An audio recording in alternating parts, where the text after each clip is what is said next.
Hello friends, अगर आपने इस ड्रामे के पिछले पार्ट्स नहीं देखे तो लिंक डिस्क्रिप्शन में दे दूंगी और मेरे चैनल को सब्सक्राइब करना मत भूलिएगा। 陆文婉， लू वेवे ली चेन के लिए खाना लेकर आती है, पर दरवाजा अंदर से लॉक होता है तो वो ली चेन से कहती है कि अगर तुम मुझे देखना नहीं चाहते तो मैं तुम्हारा खाना बाहर रखकर जा रही हूँ, खा लेना। ये कहते ही खाना रखकर चली जाती है। ली चेन दरवाजा खोलता है तो बाहर ली शियांग होता है। वो उसे दीवार पर पटक कर कहता है कि आखिर तुम चाहते क्या हो, तुम्हारे दिमाग में क्या चल रहा है। ली शियांग कहता है कि भाई, तुमने शादी के बाद वेवे का लाचार रूप नहीं देखा। ये ठीक वैसा है जब बाय लू को पता चला था कि तुम अंधे हो। मैं उसकी हेल्प नहीं कर सकता, लेकिन मुझे उसकी फिक्र है। ली चेन कहता है कि बकवास बंद करो अपनी। ली शियांग कहता है कि तुम मेरे साथ अच्छे नहीं हो, लेकिन मैं तुम्हारे साथ नाइंसाफी नहीं करूँगा। अब से चाहे वो वेवे हो या बायलू, मैं उनका अच्छे से ख्याल रखूंगा। ये सुनकर ली चेन को गुस्सा आता है, वो उसे मारने लगता है। तभी वहाँ वेवे आती है और ली शियांग को उठाती है। ली शियांग कहता है कि मेरा भाई अभी अनस्टेबल है, उसका अच्छे से ख्याल रखने में मेरी हेल्प करो। ये कहते ही वो चला जाता है। ली चेन भी जोर से दरवाजा बंद करके चला जाता है। बाई ली शियांग से कहती है कि उसकी हिम्मत कैसे हुई तुम्हें मारने की। जब उसने तुम्हें मारा तो तुम भी उसे 2-4 मार देते ना। वेवे आती है और ली शियांग से पूछती है कि क्या तुम ठीक हो।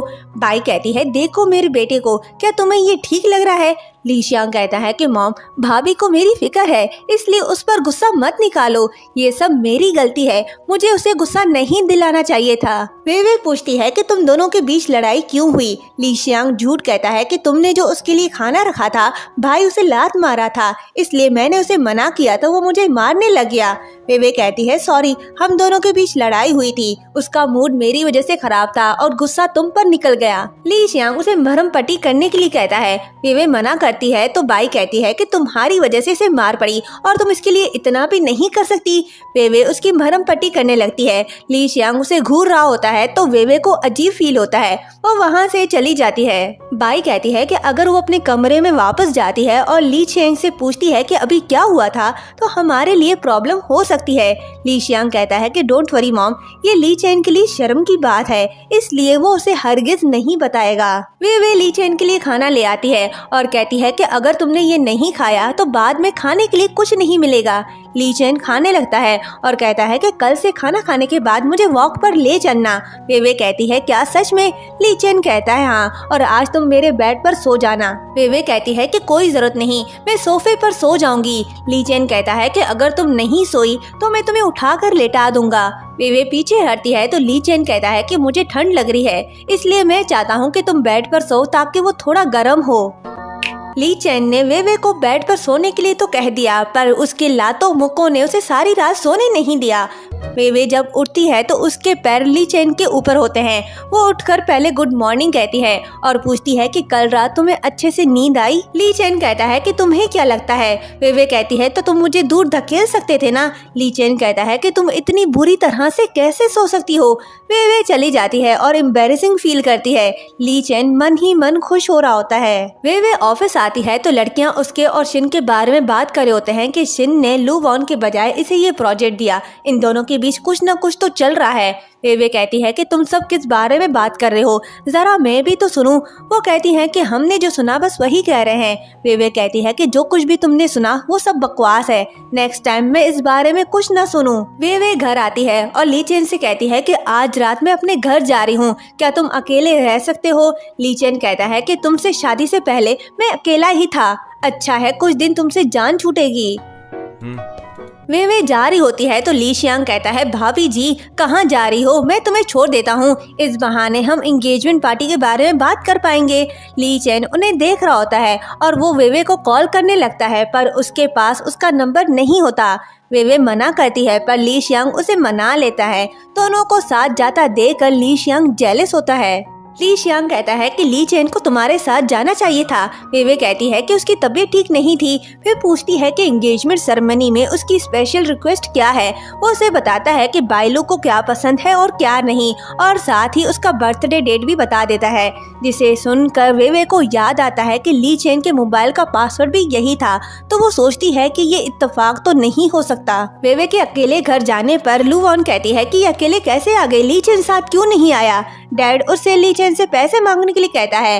वे कहती है कि उसने पहले ही शादी करने के लिए 30 लाख मांगे हैं, वो उससे और नहीं लेगी। पहले तो मॉम गुस्सा होती है, फिर कहती है कि क्या तुम अपनी बहन के लिए इतना भी नहीं कर सकती, हमारी खुशी से ज्यादा तुम्हारे लिए वो इम्पोर्टेंट है। वे फिर भी नहीं मानती और डैड से अपने पैसे मांगती है जो शादी के बाद उसे मिले थे। लू वॉन कहती है कि तुम डैड को नाराज मत करो और मुझे तुम्हारे पैसे नहीं चाहिए। वे उसकी अच्छी खासी इंसल्ट करती है, जिससे लू वॉन को गुस्सा आता है। तो मॉम कहती है कि उसकी हिम्मत कैसे हुई अपनी बहन से ऐसे बात करने की, वो उसे एक पैसा भी नहीं देगी। वे डैड से कहती है कि मैं आखिरी बार पूछ रही हूँ, क्या आप मुझे पैसे वापस करोगे या नहीं। डैड के मना करने पर वे चली जाती है। वे घर आती है तो ली चेन गुस्से से कहता है कि मेरे मना करने के बावजूद तुम्हारी हिम्मत कैसे हुई ली शियांग के साथ जाने की, और अब वापस क्यों आई। वे उसे समझाने की कोशिश करती है, पर ली चेन कहता है कि तुम्हें क्या लगता है मैं तुम्हारी बात पर यकीन कर लूंगा। वे कहती है कि अब जबकि मैंने तुमसे शादी कर ली है तो मैं तुमसे सॉरी नहीं कहूंगी। आई होप तुम मुझे रिस्पेक्ट दोगे। ली चेन कहता है कि अगर मैं तुम्हें बुरा लगता हूँ तो तुम ली शियांग के पास जा सकती हो, वो तो तुमसे अच्छे से बात करता है ना। वे कहती है कि तुम्हें क्या लगता है मैं उस लड़की की तरह हूँ जिसने तुम्हें धोखा दिया था, और मैं जानती हूँ वो लड़की बाइलू है ना। ली चेन उसकी तरफ देखता है तो उसे बाइलू दिखाई देने लगती है, और यहाँ ये पता चलता है कि ली चेन और बाइलू रिलेशनशिप में थे, पर उसके अंधे होने के बाद उसने उसे छोड़कर ली शियांग को चुन लिया। वे कहती है कि तुम देख सकते हो मैं वे हूँ, कोई और नहीं। मैं मानती हूँ मैं ली शियांग के साथ गई थी, लेकिन हमने सिर्फ एंगेजमेंट के बारे में बात की और कुछ नहीं। फिर उसका हाथ पकड़कर कहती है कि मिस्टर ली, मुझे यकीन है कि तुम खुश रहोगे, उसे भी देखने दो कि उसने किसको खोया है। ली चेन उसे हग करता है और कहता है कि तुम मुझे छोड़कर कभी मत जाना। अगले ही सीन में वो वे को जी भर कर देख रहा होता है। तभी वे को सू लेन का मैसेज आता है, वो उसे माफी मांगता है। ली चेन रिप्लाई करता है कि वे थक के सो गई है, नेक्स्ट टाइम आधी रात को मैसेज मत करना। वे ऑफिस आती है तो अचानक से सू लेन उसके सामने आता है। वे कहती है कि तुम मेरे पीछे क्यों पड़े हो, पिछली बार मैंने तुम्हें बता दिया था कि अगर लू वॉन से मिलना है तो उसके कार के सामने खड़े हो जाओ, मेरी जान छोड़ो तुम। सू लेन कहता है कि तुम एक लड़के के साथ रहती हो। वे कहती है कि तुम्हें लू वॉन ने बताया। सू लेन कहता है कि नहीं, कल रात मैंने तुम्हें मैसेज किया था तो उस लड़के ने रिप्लाई दिया कि तुम थक के सो गई हो। वे कहती है कि क्या बकवास कर रहे हो तुम, वो अंधा है देख नहीं सकता तो तुम्हें रिप्लाई कैसे कर सकता है। सू लेन पूछता है कि तुम उस अंधे के साथ क्यों हो। वे कहती है कि बकवास बंद करो, मैं जिसके साथ भी हूँ इससे तुम्हारा कोई लेना देना नहीं, हट जाओ मेरे रास्ते से। ये कहते ही वो जाने लगती है तो सू लेन उसे पकड़कर कहता है कि वे मैं जानता हूँ तुम मुझसे अब भी प्यार करती हो, मैं तुम्हारी पहली मोहब्बत हूँ। वे पहली मोहब्बत को धक्का देकर नीचे गिरा देती है। शिन वे से कहता है कि सू लेन तुम्हारा एक्स बॉयफ्रेंड है तो तुम्हें उसे अच्छी तरह समझा देना चाहिए कि वो तुम्हारा पीछा ना करे, नेक्स्ट टाइम मैं ऑफिस में ये सब ना देखूं। वे कहती है कि मैंने उसे अच्छी तरह समझा दिया है। शिन कहता है कि मैंने सुना है तुमने मिस्टर ली शियांग से कहा है कि वो तुम्हें एंगेजमेंट सेरेमनी का इंचार्ज बना दे, और ये भी कि मैं तुम्हारा बहुत ख्याल रखता हूँ। वे कहती है कि अगर मैं कहूँ कि किसी ने तुम्हें उकसाया है तो तुम विश्वास नहीं करोगे, इसलिए मुझे साबित करने दो। ये कहते ही वो ली शियांग को कॉल करती है और स्पीकर ऑन करके कहती है कि क्या तुम मिस्टर शिन को बता सकते हो कि तुमने मुझे एंगेजमेंट सेरेमनी का इंचार्ज क्यों बनाया। ली शियांग कहता है कि तुम मेरी भाभी हो और ये तुमसे अच्छा और कोई नहीं जान सकता कि मुझे क्या पसंद है और क्या नहीं। ये सुनकर शिन शॉक्ड होता है। वे उसे बताती है कि मैंने ली शियांग के बड़े भाई ली चेन से शादी की है। शिन सोचता है कि क्या ली ग्रुप के प्रेसिडेंट। वे कहती है तो अब भी तुम्हें ऐसा लगता है कि मैंने जानबूझकर कंपनी में तुम्हारे और अपने बारे में अफवाहें फैलाई हैं, और मैं जानती हूँ कि ये किसकी हरकत है। तभी उसे किसी की कॉल आती है। उसकी बात सुनकर वे जारी होती है तो शिन भी उसके साथ जाता है। नेक्स्ट सीन में शीरेन लू वॉन को चिढ़ाने के लिए उससे कहती है कि तुम यहाँ क्या कर रही हो, मिस्टर ली वे को कुछ देर के लिए बाहर ले गया है, शायद वो वापस ना आए। लू वॉन कहती है कि उन्हें काम के बारे में बात करनी होगी, आफ्टर ऑल वे मिस्टर ली शियांग के एंगेजमेंट सेरेमनी की इंचार्ज जो ठहरी। शीरेन कहती है कि मिस्टर ली और वेवे के बारे में अफवाहें चल रही हैं, तुम उसकी गर्लफ्रेंड हो। लेकिन वेवे भी कुछ कम नहीं। लू वॉन को गुस्सा आता है, वो उसकी इंसल्ट करके चली जाती है। दूसरी तरफ कुछ लोग नर्सिंग होम में घुसना चाहते हैं। रेंट ना मिलने की वजह से ऑनर ने यूली और कुछ गुंडों को भेजा है नर्सिंग होम खाली करने के लिए, पर डॉक्टर और नर्सेस दरवाजे पे खड़े होते हैं, उसे अंदर जाने नहीं देते। तभी शिन और वेवे आते हैं। वेवे जारी होती है तो शिन उसे रोकता है और कहता है कि ये लोग बहुत डेंजरस हैं, मैं तुम्हारे साथ चलता हूँ। तभी उसे किसी की कॉल आती है, वो उससे बात करता है तो वेवे चली जाती है। शिन को कहीं और जाना है, वो वेवे के पास नहीं रुक सकता, इसलिए वो ली शियांग को कॉल करता है और उसे सब बता देता है। डॉक्टर छूमो ली चेन का चेकअप करने के बाद उससे कहता है कि वो जल्द ही ठीक हो सकता है। ली चेन कहता है कि मेरे दादा को ये सब बताने की जरूरत नहीं। छूमो कहता है कि तुम्हारे दुश्मनों ने एक और चाल चली है, तुम्हें जो न्यू मेडिसिन दिया गया है उसे लेने के बाद तुम्हारी जान भी जा सकती है। तभी उसे ली शियांग की कॉल आती है। वो कहता है कि बड़े भाई भाभी जी एक प्रॉब्लम में फंस गई है। ली शिन कहता है क्या कहा तुमने? ली शियांग कहता है कि उसके बॉस शिन ने मुझे बताया कि नर्सिंग होम में झगड़ा हो गया है, वे वहीं गई है, मैं वहीं जा रहा हूँ। ली शिन कहता है कि एड्रेस दो मुझे। ली शियांग कहता है कि मैं जानता हूँ भाई, तुम यहाँ नहीं आ सकते, मैं भाभी जी की बड़ी हेल्प कर रहा हूँ, कहीं वो भी बाइलू की तरह तुम्हें छोड़ न दे। ली चेन को गुस्सा आता है। ली शियांग कहता है कि मैं तुमसे ज्यादा बात नहीं कर सकता, अभी भाभी जी को मेरी जरूरत है। ये सुनकर ली चेन वेवे के पास जा रहा होता है तो छूमो उसे रोकता है और कहता है कि ये ली शियांग की कोई चाल हो सकती है।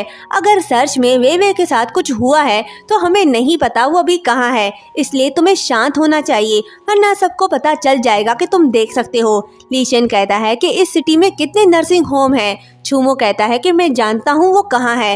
ये कहते ही वो चला जाता है। दूसरी तरफ यूली और उसके लोग जबरदस्ती अंदर घुस रहे होते हैं तो वेवे आती है और उन्हें दूर करके कहती है कि घटिया इंसान, लड़कियों के साथ बदतमीजी करते हो, तुम्हारे माँ बाप ने नहीं सिखाया लड़कियों की इज्जत करना। यूली अपने लोगों से कहता है इसे मेरे पास ले आओ। वो उसे पकड़कर उसके पास ले जाते हैं। यूली पूछता है कि तुम कौन हो? वेवे कहती है कि मैं इस नर्सिंग होम की हेड हूँ। यूली उसे रेंट मांगता है। वेवे कहती है कि वो उसे अभी 15 मिलियन कैश दे सकती है। यूली को उसकी बात पर यकीन नहीं आता, वो उसे छेड़ने लगता है तो वेवे उसे थप्पड़ मारती है। थप्पड़ खाने के बाद यूली को गुस्सा आता है, वो उसे बेहोश करके ले जा रहा होता है। तभी वहाँ ली शियांग आता है और कहता है कि तुम मेरी लेडी को कहाँ ले जा रहे हो। ये जान कर के ली शियांग उसके क्लोज है तो वो वेवे को छोड़ देते हैं। वेवे बेहोश होती है। ली शियांग उसे देख रहा होता है और उसे टच करके कहता है कि भाभी जी कितनी क्यूट हैं। तभी डॉक्टर छूमो आता है और वेवे को साथ ले जाता है। वेवे घर आती है और ली चेन को देखकर उसे हग करके कहती है कि सॉरी, मेरी वजह से तुम परेशान हुए। ली चेन पूछता है कि वो कौन थे और ये सब क्यों किया। वेवे कहती है कि नर्सिंग होम को कोई और खरीदना चाहता है। ऑनर ने कहा है कि अगर मुझे एक नर्सिंग होम चाहिए तो एक साथ पैसे देने होंगे, पर मेरे पास इतने पैसे नहीं हैं। ली चेन कहता है कि क्या नर्सिंग होम तुम्हारे लिए बहुत इम्पोर्टेंट है? वेवे कहती है कि हाँ, इसलिए तो मैंने तुमसे शादी की। ये सुनकर ली चेन सोचता है कि मैं इसे गलत समझ रहा था। वेवे बिना कुछ कहे शोल्डर दबा रही होती है तो ली चेन उसके शोल्डर पर हाथ रख के कहता है कि क्या यहाँ दर्द हो रहा है? तो वेवे कहती है कि क्या तुम देख सकते हो? ली चेन यूली को कॉल करता है, नर्सिंग होम और वेवे से दूर रहने के लिए कहता है। शिन वेवे के पास आता है और उसे अपने साथ चलने के लिए कहता है। शिन कहता है कि मैंने पहली बार ऐसी लड़की को देखा जो किसी से भी लड़ने के लिए तैयार है, क्या तुम्हें डर नहीं लगता? वेवे कहती है कि डर लगने पर भी कुछ चीजें करनी पड़ती हैं, वैसे तुम्हें मुझसे क्या काम है? शिन कहता है कि कल मैंने तुम्हें गलत समझा, उसके लिए मैं तुमसे सॉरी कहना चाहता हूँ। दूसरी तरफ कोई वेवे और शिन की तस्वीर लू वॉन को सेंड करती है, जिसे देखकर लू वॉन गुस्से से लाल हो जाती है। तो मॉम पूछती है कि क्या हुआ है तुम्हें? लू वॉन मॉम को तस्वीर दिखाती है और कहती है कि देखो वेवे शिन के साथ है। मॉम कहती है कि तुम फिक्र मत करो, मैं वादा करती हूँ तुमसे उसे नहीं छोड़ूंगी। जिसके बाद मॉम ली चेन के घर जाती है। वेवे मॉम को देखकर पूछती है कि वो यहाँ क्यों आई। मॉम कहती है कि मैं ली चेन को एक डिसीजन लेने के लिए कहने आई हूँ। जब तुम्हारी बहन आज ऑफिस में नहीं थी तो तुम अकेले अपने जीजा जी के साथ क्या कर रही थी? उस पर डोरे डाल रही थी। वे कहती है कि एक तस्वीर के बेस पर आप ये डिसाइड कैसे कर सकती हो कि मैंने शिन को सड्यूस किया है? बाई कहती है कि मैंने सोचा कि तुम अपनी गलती मान लोगी तो मैं ली चेन को कुछ नहीं बताऊंगी, लेकिन लगता है कि उसे सब बताना होगा। वो हिटलर चाओ से कहती है ली चेन को बुलाने के लिए। और यहीं पर ये पार्ट एंड होता है। अगर आपने मेरे चैनल को सब्सक्राइब नहीं किया तो चैनल को सब्सक्राइब करें और साथ ही बेल आइकन को भी क्लिक करें और कमेंट करना मत भूलिएगा। थैंक यू।你为什么要用那种眼神看着那个男人？